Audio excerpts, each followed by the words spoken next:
هذه حكاية عسكري والرعب اللي جوزوا في قاريطة في ورقلة.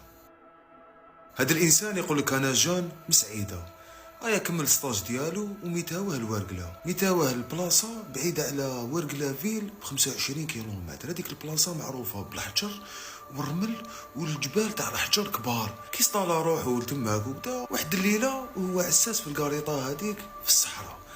هيا كان يشوف الجبال هادوك ساهي معاهم حتى من يشوف نار شاعلة. هيا قعد يتبع مع هذيك النار يدقق فيها، بدات تكبر وجايه لعنده. الانسان هذايا خاف مع الاول، كي بقى ما بيناتهم 20 متر طفات. قالك بالك راني نتخايل ولا. هيا قعد يستغفر وبدا 5 دقائق حتى يسمع الحس. ياك هذا هو ياك. هو على باله بلي هاد البلاصه فارغه. كي ناضي يشوف لقى الدنيا مخبره شغل تيربيون تاع الرمل. هيا ويسمع في الهضره هذيك تماك تخلطت له. الانسان هذا نسى حتى باش يتقرب بيه، نسى اصلا بلي هو مسلم، حاجه فيه التنحات كامل. هيا رفد السلاح تاعو بدا يشوف منه من.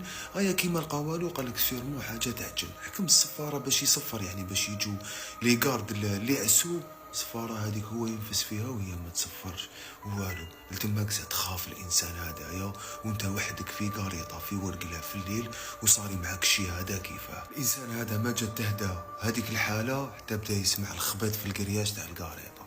خبيط ماشي نورمال تاع غاشي راهم من تحت.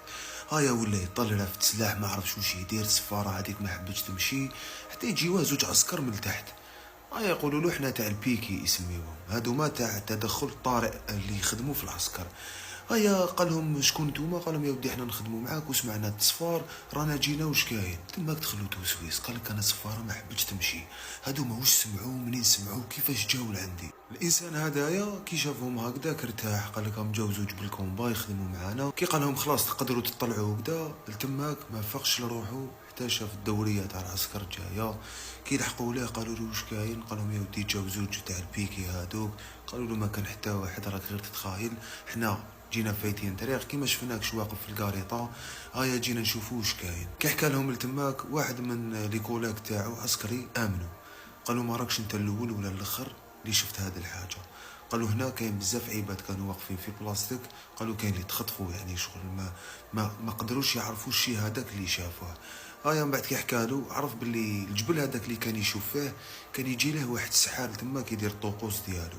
حتى جا نهار وين لقاوهم هو وصاحبه مقتولين لتماك. من هذاك الوقت هذيك البلاصه تعمرت بالجن.